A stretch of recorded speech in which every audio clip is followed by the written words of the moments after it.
വയനാട്ടിൽ വീണ്ടും ഷിഗല്ല സ്ഥിരീകരിച്ചു. എഞ്ചിനീയറിംഗ് കോളേജ് വിദ്യാർത്ഥിക്കാണ് രോഗം സ്ഥിരീകരിച്ചത്.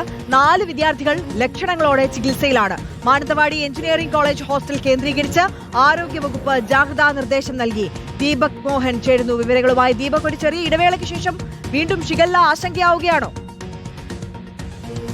ഒരു മാസം പിന്നിടുമ്പോഴാണ് വീണ്ടും വയനാട്ടിൽ ഇപ്പോൾ ഷിഗല്ല റിപ്പോർട്ട് ചെയ്തിരിക്കുന്നത്. വയനാട് മാനന്തവാടി എഞ്ചിനീയറിംഗ് കോളേജിലെ ഒരു വിദ്യാർത്ഥിക്കാണ് രോഗം സ്ഥിരീകരിച്ചിട്ടുള്ളത്. ദിവസങ്ങൾക്ക് മുൻപ് രോഗലക്ഷണങ്ങളോടെ ചികിത്സ തേടിയെത്തിയ ആ വിദ്യാർത്ഥിയുടെ പരിശോധന ഫലമാണ് ഇന്ന് പുറത്തു വന്നത്. ഇതേ കോളേജിലെ തന്നെ 4 വിദ്യാർത്ഥികൾക്ക് കൂടി രോഗലക്ഷണങ്ങളോടെ അവർ ചികിത്സ തേടിയിട്ടുണ്ട്. രോഗം സ്ഥിരീകരിച്ച വിദ്യാർത്ഥി കോളേജ് ഹോസ്റ്റലിൽ താമസിച്ചു പഠിക്കുന്ന ആളാണ്. രോഗലക്ഷണങ്ങളോടെയുള്ള മറ്റ് 4 പേരിൽ ഒരാൾ ഹോസ്റ്റലിലും 3 പേർ പുറത്തുമാണ് താമസിക്കുന്നത്. രോഗം സ്ഥിരീകരിച്ചതോടുകൂടി ഈ കോളേജ് ഉൾപ്പെടുന്ന തളിഞ്ഞാൽ ഗ്രാമപഞ്ചായത്തിന്റെ നേതൃത്വത്തിലുള്ള പ്രതിരോധ പ്രവർത്തനങ്ങൾ ഊർജിതമാക്കിയിട്ടുണ്ട്. നാളെ ജില്ലാ മെഡിക്കൽ ഓഫീസറുടെ നേതൃത്വത്തിൽ കോളേജിൽ അവലോകന യോഗം ചേരുന്നുണ്ട്.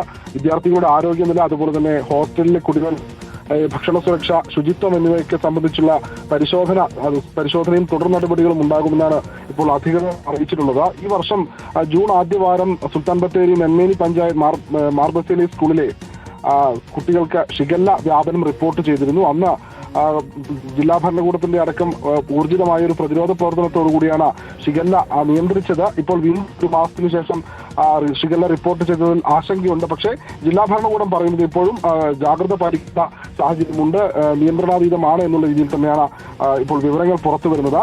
നാളെ ഇപ്പോൾ അവലോകന യോഗമുണ്ടാകും. കൂടുതൽ പ്രതിരോധ പ്രവർത്തനങ്ങളടക്കം നാളെ തീരുമാനം ജില്ലാ ഭരണകൂടത്തിന്റെ ഭാഗത്തു നിന്ന് ഉണ്ടാകും. ആര്യ. ഓക്കെ, ദീപക് മോഹനാണ് വിവരങ്ങൾ നൽകിയത്. സാഹചര്യം നിയന്ത്രണ വിധേയമാണ് എന്നുള്ളതാണ് ആരോഗ്യവകുപ്പ് അറിയിക്കുന്നത്.